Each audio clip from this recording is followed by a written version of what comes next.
My girlfriend left me for a guy she met on Instagram saying, "He understands me better than you ever could." I let her go. Months later, she texted me, "Can we talk?" Right after his engagement post with someone else went viral. "He understands me in ways you never could." She didn't scream it. She didn't cry. She said it the way someone reads a weather forecast, flat, already settled, like she was reciting facts that had always been true. I was holding a mug of coffee I just made for her, still steaming. She didn't take it. I stood there in the kitchen I'd spent 3 weekends painting with my own hands, staring at the woman I thought I'd grow old with, and something inside me went very, very quiet. Not the peaceful kind of quiet. The kind that comes right before something breaks. I didn't yell. I didn't beg. I set the mug down on the counter without a word. And I said one word. Okay. That single word cost me more than anything I'd ever said out loud in my entire life. But what happened 6 months later? What happened on a random Tuesday afternoon when I was eating leftover pasta alone on my couch? If you enjoy real stories like this, subscribe, because what happened next changed everything for me. Her name was Qley. And before you picture some movie villain with cold eyes and a master plan, understand this. She was the most important person in my life for 3 years. 3 years of inside jokes, of Sunday mornings where neither of us moved from bed until noon, of every single one of her bad days somehow becoming my most urgent project. She was the one I called when my dad got sick. She drove to the hospital at 11:30 at night without me even finishing the sentence. She sat with me on that cold hospital floor for 4 hours and held my hand without saying a word. Not because she didn't have words, but because she knew, in that specific moment, that silence was exactly what I needed. That was the Qley I knew. That was the Qley I loved. But somewhere along the way, quietly, almost invisibly, a different version of her showed up. And I didn't notice the switch happening until it was already done. I didn't realize it then, but the first real sign came 8 months before that kitchen conversation. 8 months before she handed me back 3 years of my life in a single sentence. And I missed it completely. I was 29. She was 27. We'd been together since a mutual friend's birthday party where she laughed at a joke I didn't even mean to make funny, surprised, genuine, unguarded, and that was it. I was done for. We lived together in my apartment in Portland for the last 2 years of those 3. That's all you need. It started with Instagram. Or maybe Instagram just gave it a name. Qley had always been on social media. Nothing obsessive, nothing alarming. She'd post a brunch photo here, a sunset there, tag me occasionally when we went somewhere worth photographing. But around 8 months before everything fell apart, something shifted. She started spending longer on her phone. Not longer in the mindless, half-awake scrolling way most people do. Longer in the focused, attentive, waiting for something way. Like she was tending to something. I noticed it first when we were watching a movie one night, and she missed an entire plot twist because she was typing something with visible concentration. I rewound it without making a thing of it. She laughed, said sorry, kissed me on the cheek, then went back to typing. I didn't push it. That was my first mistake. But I didn't know that yet. A few weeks later, she started mentioning someone named Nate. Casually at first, always casually. This guy I follow on Instagram. Nate, he said something really interesting about ambition today. Or, Nate posted something this morning that was actually kind of profound. Like, he put into words something I've been feeling for a while. The first time, I listened genuinely. The second time, I said, "Who's Nate?" She smiled in a way I couldn't quite decode. "Just someone I follow. He does lifestyle content, mindset stuff, personal growth. He's got like 400,000 followers." I nodded. 400,000 followers. Cool. I didn't ask more questions. I should have. But I trusted her completely, and trust, when it's real, when it's built over years, has a blind spot baked right into its center. That's not stupidity. That's what trust actually looks like when you're living inside it. The weeks kept passing. Nate's name kept coming up. Not constantly. Not in a way that would make any reasonable person alarmed. Just enough that it registered. Like background music in a restaurant. You don't consciously hear it until someone turns it off, and then the silence tells you it was there the whole time. Then one night in the kitchen, while we were making dinner together, she said something I spent weeks replaying afterward. She said, "Sometimes I feel like Nate just gets what I'm going through better than anyone I know in real life." I stopped stirring. "What do you mean?" She didn't seem uncomfortable saying it. That was the thing that got under my skin. "I don't know exactly. He talks about things I've been feeling for a long time. About wanting to grow, wanting more, about not settling for a version of your life that stopped fitting." She said, not settling, as if it were the most obvious thing in the world, as if it weren't pointed. I went back to stirring. You can talk to me about those things, I said. She smiled. I know, but she didn't. Or she tried. And something went wrong in those conversations, something I've gone back and examined 1,000 times in the quiet since she left. Maybe I was too logical when she needed me to just listen. Maybe I tried to solve things instead of sitting inside them with her. Maybe I made her feel managed instead of understood. I genuinely don't know. But I remember that night clearly because it was the first time I felt something cold and slow moving just beneath the surface of us. And I chose to ignore it. I told myself it was nothing. It wasn't nothing. The following month, Qley started taking more time when she got ready to go out. Not dramatically. She'd always cared about her appearance, always put effort in. But there was a new quality to it. More deliberate, more intentional. She'd stand in the mirror longer, study herself differently. I complimented her every time, because I meant it every time, and she'd smile. But the smile landed differently than it used to. Like my words were pleasant, but they weren't the one she was waiting for. I didn't say anything about it. I refused to be the paranoid boyfriend who reads dark meaning into his girlfriend's lipstick choices. But something inside me had started keeping score without my permission. One evening, my best friend Owen came over while Qley was out with friends. We were 3 beers in when I brought up the Nate thing. Casually, not like I was worried, just like I was telling a funny story about a minor quirk in my relationship. Owen put his beer down on the coffee table. How often does she mention him? I don't know. Often enough that I know his name and his follower count.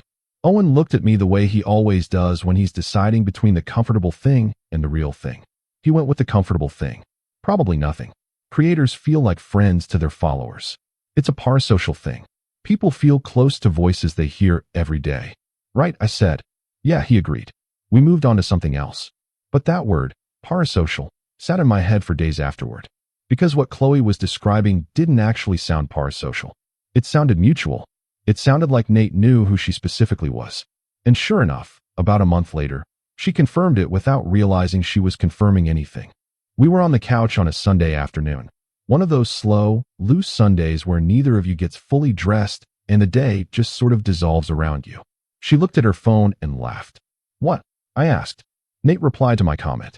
He asked where I was from. I looked at her. He replied to you personally? Yeah, he does that sometimes. He's actually really genuine for someone with that many followers. She was smiling at her phone. I was watching her smile at her phone. What did you say back? I asked. Just that I was from Portland. He said he'd been here once, loved it. We ended up talking for a bit in the DMs. There it was. Not a thunderclap. Not a dramatic revelation. Just a casual sentence on a lazy Sunday afternoon. And the cold thing underneath the surface of us got a little colder. How long have you been messaging him? I asked. I kept my voice very calm. I was quietly proud of that.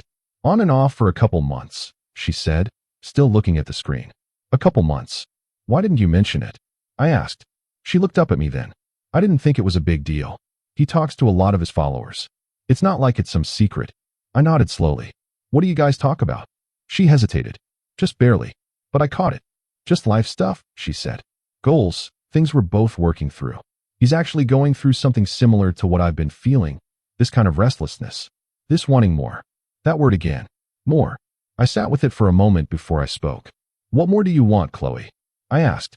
Very carefully. She looked at me for a long time. And then she said 4 words. I don't know yet. I didn't sleep well that night. Or the night after. Because, I don't know yet, is not the same as nothing. I don't know yet is a door left open. And open doors, if you don't walk through them, become the thing you lose someone to. 3 weeks later, I came home to find she'd moved the couch. Not a metaphor. She had literally rearranged the living room furniture while I was at work. I wanted to try something new, she said when she saw my face. I looked around the room. The new arrangement was fine. It was maybe even better. The light hit the space differently, and the whole room felt more open. But something about it bothered me in a way I couldn't put into words. She'd done it alone. She'd changed our shared space without mentioning it, without making it a conversation, without any of the hey, what do you think about this, that had always been the texture of us living together. For 2 years, every small change in that apartment had been a collaboration. That's what it looks like when 2 people are genuinely in something together. This felt like she was practicing autonomy, like she was rehearsing something she planned to do on a bigger scale. I helped her straighten the rug. I didn't say a word. I should have said something. But I kept choosing the comfortable interpretation over the accurate one. I kept voting for trust even as the evidence was stacking up against it. Over the next few weeks, her phone became a more constant companion. Always face down on the table when we were in the same room. Always on silent. She said she was trying to be more intentional, less distracted. She'd read it somewhere. I think I even agreed it sounded healthy. I was basically handing her a cover story and helping her fold it. Then came the night I accidentally saw a message.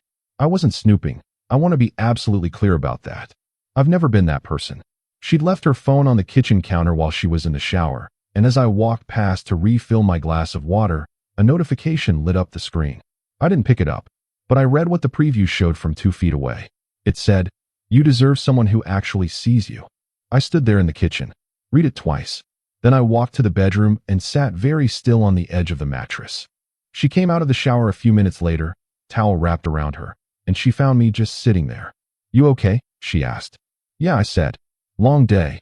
She nodded, moved past me to the closet, started getting dressed. And I sat there on the edge of the bed, not saying anything. Even now, I'm not sure whether that was strength or cowardice.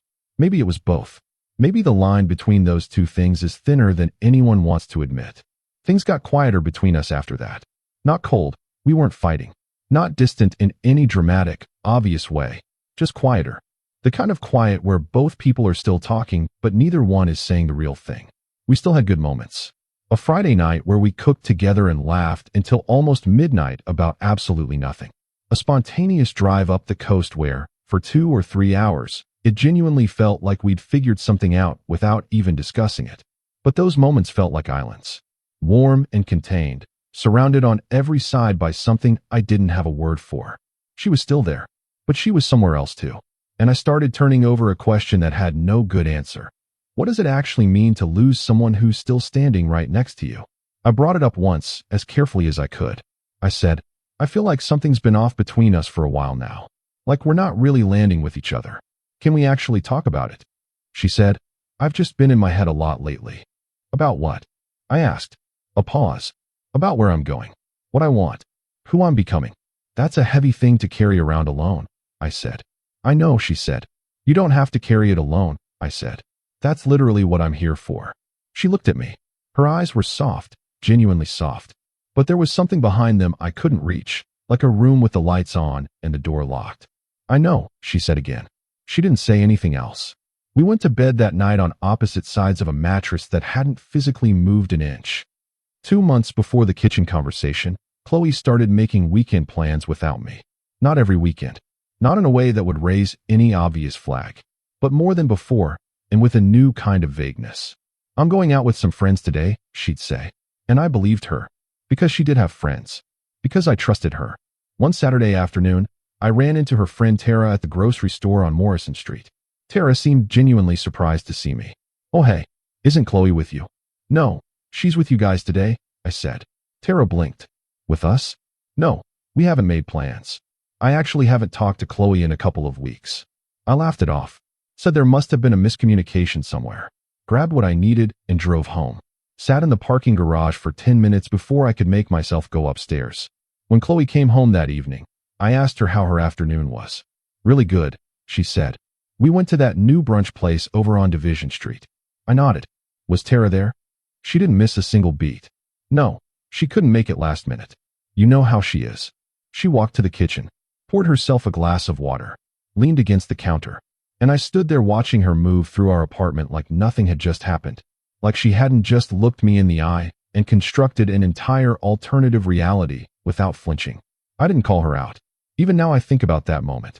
But the truth is, calling it out meant having a conversation I wasn't ready to survive. So I waited.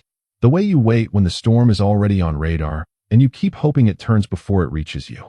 It didn't turn. 3 weeks after the Tara incident, she came home on a Wednesday evening and sat down across from me at the kitchen table. Her expression was different. Settled. Like she'd made a decision and the decision had given her back something she'd been missing. Her posture, her certainty, some version of herself she'd been searching for. "We need to talk," she said. And those 4 words carried everything with them, the way they always do. I set down what I was reading. I waited. She said, "I think I need to be honest with you about something I've been carrying for a while." "Okay," I said. "Nate and I have been talking." really talking. For months now. I kept my face still. How often? I asked. Every day? Sometimes more than once a day. Every day? For months. I breathed once, slowly. Have you met him? I asked. She looked at the table. Once. That landed like a stone dropped into very still water. When? 3 weeks ago. When I said I was with the girls. There it was. I sat with that for a moment. Did anything happen? I asked. Not physically. Not physically. But emotionally, I said. It wasn't a question. She held my gaze. He makes me feel something I haven't felt in a long time. And I've tried to examine that honestly, and I don't know how to explain it any differently. Try, I said. She was quiet for a moment. He listens to me differently than you do. Not better or worse, just differently. He asks questions I didn't even know I needed someone to ask me. He's building this life that feels so deeply aligned with who I want to become. Who she wanted to become. And I'm not aligned with that. I asked. She met my eyes. You're aligned with who I was, she said. That sentence. I'm going to say it again because I've thought about it hundreds of times since. You're aligned with who I was. Like I was a chapter she'd already finished. Like 3 years of living and growing together hadn't also meant growing. Like love is static and people are static and the whole thing just expires when someone decides they want a new setting. I stayed quiet for a long moment. Then I said, so what are you telling me? She straightened up, breathed, and said it. He understands me in ways you never could. There it was. The sentence, delivered quietly, without cruelty in her voice, but with precision in its impact. I looked at her. I looked at the woman who'd driven to a hospital at midnight for me without a second of hesitation. The woman whose mother I'd spent a full weekend helping move across town. The woman who used to fall asleep on my shoulder during movies and then deny it, deadpan, when she woke up. I looked at all of that, and I said, okay. She blinked. I think she expected something else. Anger. A fight. A plea. Okay, she repeated. I'm not going to beg you to stay, I said. And I'm not going to compete with a decision you've already made. She started. I'm not saying I've decided. You've decided, I said. Gently, but clearly. She didn't argue. She looked at the table between us. I'm sorry, she said. I know you are, I said. And I think I even meant it. We sat in the wreckage of 3 years for another few minutes. Then she got up. She packed a bag that night. Stayed with a friend. Came back over the following weekends to collect the rest of her things. I helped her carry the boxes to her car. Because what else do you do with 3 years when it ends? You carry it to the door. Here's what I didn't know at the time. Here's what I only pieced together much later, from things her friend Tara eventually told me, from things I observed in hindsight, from the pattern that only reveals its shape when you step far enough back from it. Qley had been feeling something for a long time. A restlessness she couldn't quite name. She'd talked about it in therapy, apparently, this vague but persistent sense of wanting to become something she couldn't yet see clearly. She'd mentioned it to her older sister. She'd written about it in the journal she kept on the nightstand that I never once touched, because that was hers. She was someone in the middle of becoming. And she'd convinced herself, or maybe Nate had quietly helped her convince herself, that the restlessness was about me. That I was a ceiling. That what she needed was somewhere new. Someone new. A life that had more of whatever this other person seemed to have. What she didn't account for, and what I only understood fully once I started rebuilding my own life, is that restlessness moves with you. It's not a location problem. It's not a relationship problem. It lives inside you, and it follows you wherever you go. You can change the apartment, the city, the person standing next to you. But if you don't do the actual work of understanding what you're running from, the restlessness just waits at the new destination. I didn't know that the day she walked out. I also didn't know something else that turned out to be crucial. Nate was building something. Not love. Not connection. A brand. He had taken emotional availability and turned it into content. He knew exactly how to make someone feel understood, because feeling understood was his product, refined, optimized, and scaled across 400,000 people who each believed the connection was singular. He'd done this before Qley. He'd done it with others she didn't know about. He had a formula, and the formula worked, and Qley was not the exception. She was the pattern. I found all of that out slowly, over months, as I put the picture together from pieces I never went looking for. The first week after she left was the strangest week of my life. Not the saddest, the strangest. The apartment was clean in a way it had never been while she was there. Qley was a beautiful, loving, genuine tornado of a person. Coffee cups in unexpected places, shoes exactly 1 foot from where they actually belonged, chargers on every surface, jackets on every chair. The absence of all that small chaos was genuinely deafening. I didn't eat particularly well that week. I slept in the dead center of the mattress to take up more space. I reorganized the kitchen, not because I wanted to, but because my hands needed something to do. And then one evening I came home and realized I'd moved the couch back to where it was before she rearranged it. I hadn't planned to. I didn't even realize I'd done it until I stood back and looked at the room. Owen showed up on day 4 with takeout from the Thai place on Burnside. He didn't say much for the first hour. We ate. We watched something neither of us was actually watching. Then he said, "You're handling this better than I expected." "I'm handling it better than I expected too," I said. "What does that feel like?" I thought about it. Like I'm waiting to feel worse. He nodded slowly. "That's honest." We sat with it for a minute. Then he said, "For what it's worth, I think you're better off." "What do you mean?" He looked at his food. I should have said something earlier. I didn't, because I didn't want to be the person who kicks over the card tower when it's still standing. But I had a bad feeling about the whole Nate thing for a while. The way she talked about him, it never sounded like a follower talking about a creator. It sounded like she'd already written him into something. I looked at him. "You noticed that and didn't say anything." "You seemed okay," he said. "And you trusted her." I didn't want to be wrong and ruin that. I didn't blame him for it. I'd been doing the exact same thing to myself for months. What followed was 4 months of the quiet, unglamorous, deeply necessary work of rebuilding yourself. Not dramatically, not in a montage, just slowly, one unremarkable day at a time, figuring out what the shape of your own life looks like when someone else isn't occupying the center of it. I picked up things I'd let go. I've been talking about taking a ceramics class for almost 2 years, one of those things you keep meaning to do and never actually schedule. Qley used to react with that surprised laugh whenever I brought it up, like she couldn't quite picture it. I signed up. I was bad. Consistently, confidently, almost artistically bad.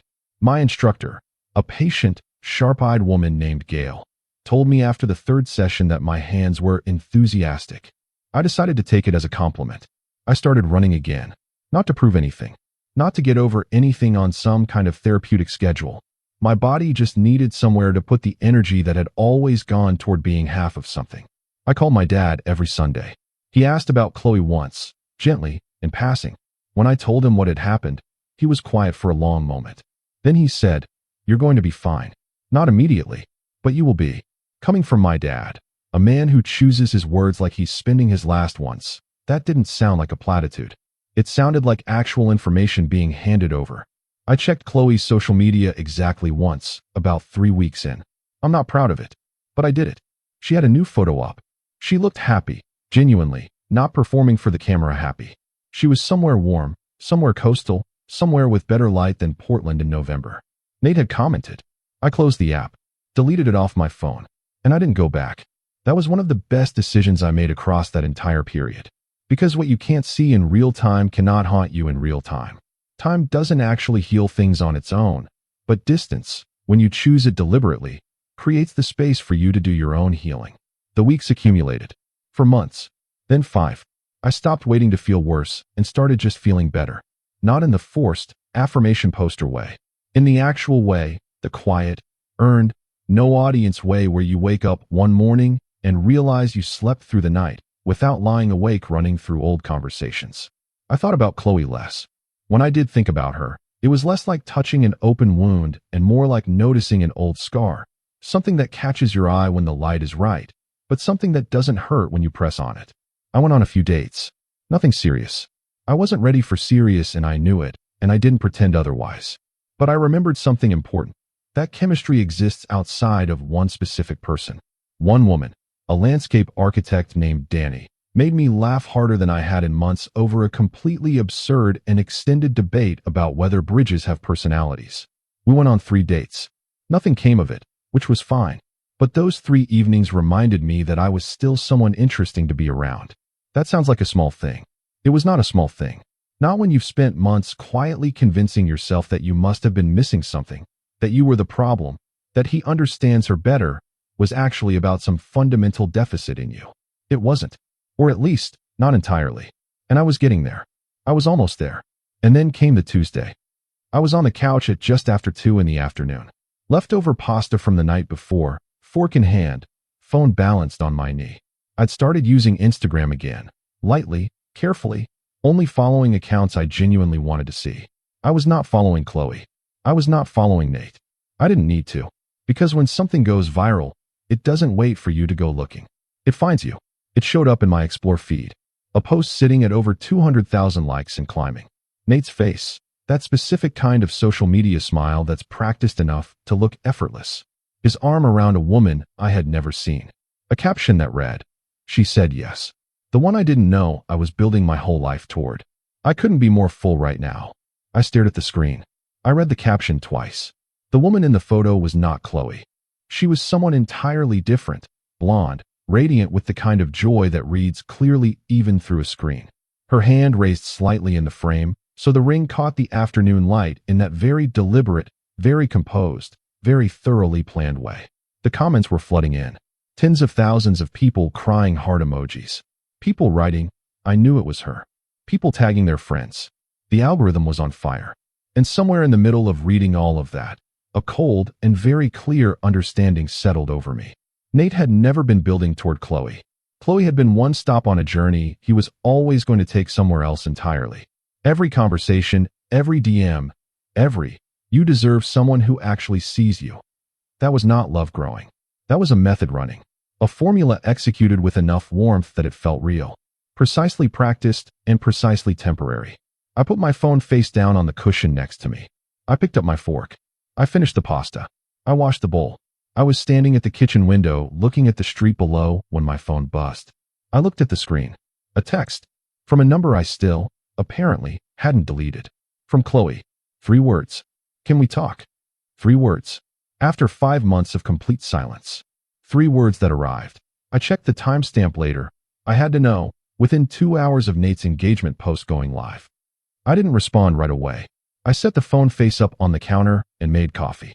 I stood in the kitchen while it brewed. The same kitchen. The same counter where I'd set that steaming mug 5 months ago and said, "Okay." I thought about the night she told me he understood her in ways I never could. I thought about the Saturday she looked me in the eye and named a restaurant and a friend group that didn't exist. I thought about the notification I saw on her phone. "You deserve someone who actually sees you." From a man who apparently said the same thing to dozens of people as a business strategy. I thought about all of it. And then I thought about the last 5 months. The ceramics class, where Gail had recently upgraded my status from enthusiastic to showing potential. The Sunday calls with my dad. The runs along the waterfront in the early morning when Portland is quiet and cold and yours. The 3 dates with a woman who made me laugh until I cried about bridge personalities. The slow, quiet, nobody watching reconstruction of myself. And I decided that whatever I had to say deserved to be said out loud, not through a screen. I called her. She picked up on the second ring, which told me she'd been holding the phone. "Hey," she said. She sounded surprised I'd called, like she'd expected the conversation to stay at a safe digital distance. "Hey," I said. Brief silence. "Did you see?" she started. "Yeah," I said.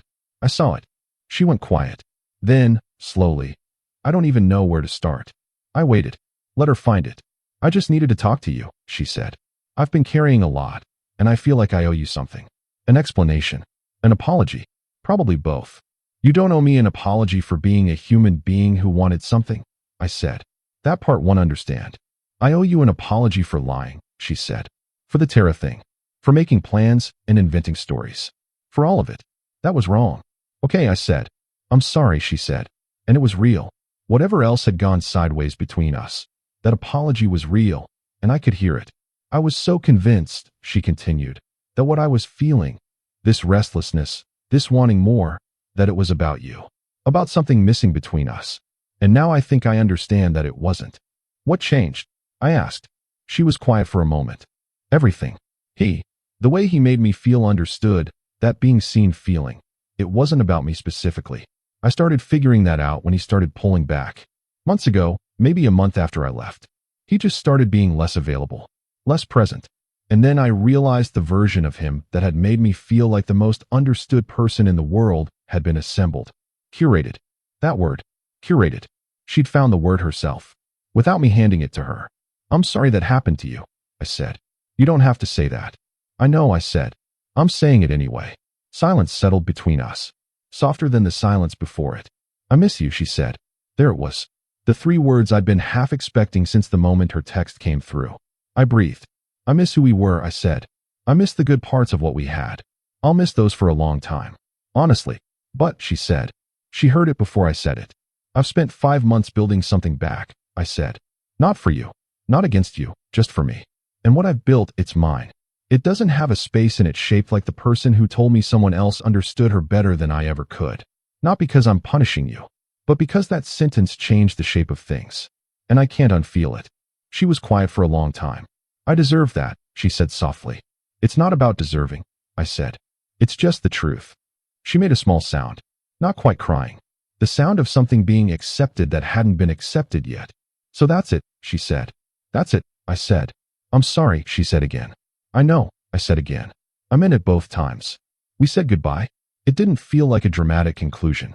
It felt like gently closing a book you'd already read, turning the last page deliberately, with gratitude for the story and clarity about the ending. I stood in the kitchen for a while after I hung up, not thinking anything specific, just standing there in the space that used to hold something and now held something different. Owen heard about the call 2 days later when I told him over coffee at the place on Alberta Street that we've been going to since we were 23.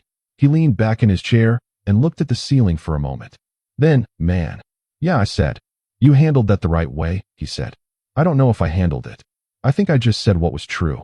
That, he said, is exactly what handling it means. He wasn't wrong. I looked into Nate's world a bit more in the weeks after that. Not obsessively, not out of anger, just out of a need to understand the shape of the thing that had walked through my life. And the shape, once I could see it clearly, was recognizable. Several women in the comments of his engagement post were clearly not just celebrating. The language, when you read carefully, was fractured in ways that revealed something. People who'd believed they had something unique with him. People who'd restructured parts of their lives around the connection. Qley wasn't exceptional in this. She was the pattern repeating. Nate had built a content machine around emotional intimacy. The DMs, the personal check-ins, the you deserve someone who sees you, the deep dive conversations about growth and becoming. It was a formula. And formulas don't love you back. They can't. That's not a character failure on Qley's part. That's being human in an era when emotional availability has been turned into a scalable product. She needed something she wasn't getting, and she found someone who was professionally skilled at manufacturing the sensation of it. Understanding that made it easier to put down without needing it to be anyone's villain story. The engagement, as it turned out, was short-lived. Within 4 months of the viral post, it was quietly over. No public announcement. Just a gradual disappearance from his content, and then new content about healing and sitting with uncomfortable truths. His follower count was slightly down. I noticed that the way you notice a weather change, as a fact, not a judgment. Qley moved to another city eventually, starting fresh somewhere new, which I hope gives her what she was looking for. I genuinely hope the restlessness found somewhere useful to land. I hope she's building something real, something that doesn't require someone else to be the ceiling she needs to escape. I hope she's well. That's true. That's actually, completely, without any performance, true. I'm still in Portland.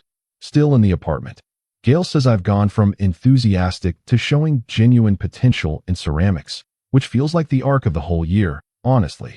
I talk to my dad every Sunday. He still asks sharp questions. I'm still running. Still figuring out what the next chapter looks like, not from anxiety, but from genuine curiosity. I'm not in a relationship right now.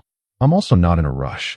I've learned the difference between solitude and loneliness, which is something I couldn't have articulated a year ago. Loneliness is the ache of absence. Solitude is choosing to be with yourself, fully, honestly, without performing for anyone. I'm in the second one. It's quieter than I expected it to be. It's also more mine than anything has felt in a very long time. The mug is still in the cabinet. The one I made that morning. The one that was still steaming when she said what she said. I use it for coffee now. Not as a monument to the thing that ended. Not as a daily reminder of a lesson I need to keep learning. Just as a mug. Because some things become part of your ordinary life without requiring a label. And that quiet absorption of difficult things into the everyday is actually what getting through something looks like. Not a revelation. Not a transformation. Just a mug. Just coffee. Just the morning. Just yours. She left me for a man who understood her. It turned out he understood a lot of people in exactly the same way, at exactly the same depth, for exactly as long as it served him. And I'm just here, in this apartment, in this city, holding that same mug, understanding, for the first time in a long time, exactly who I am.